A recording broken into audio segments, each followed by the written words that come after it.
National Food Suppliers Association, where ya womwa abano abo wompase nuane a ento asosu kwa hodo no womu die no won supply ma wonom na ene womu yekire na yekire na wo ye nyino de akwakopi mu o National Food Buffer Stock Company wo ha nyina de sabre no se adwuma kwadu omoka million 270 Ghana cedis 270 million Ghana cedis na wo kwon waboa wo ho kire se wonsa nko sika wo kura wonkate kura won brush nya de so be free adwuma bodom wakofi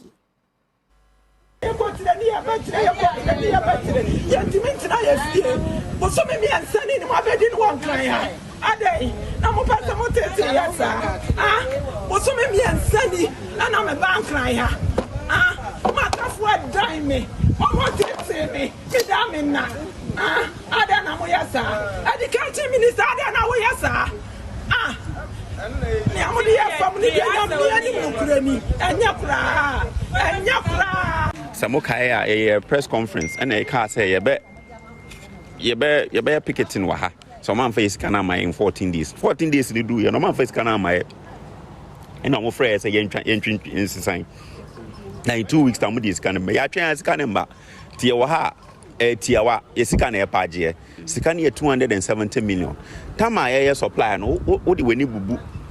maize na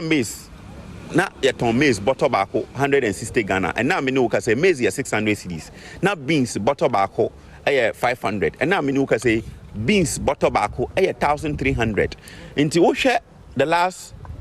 2-3 years I supply any and now ye dani esika krama ya enya ade a ye betimi saa sika no ahonde no e betimi aye the same adwuma no ye working capital no na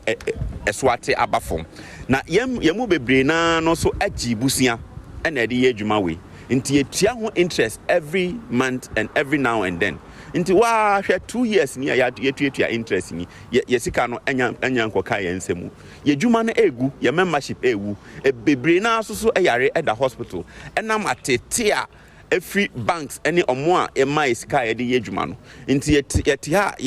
yempe promises bia ye ne buffer stock ena ba betena ha ekopim tama isika ne beba nti se we bisa me a na emu nkyeremu nie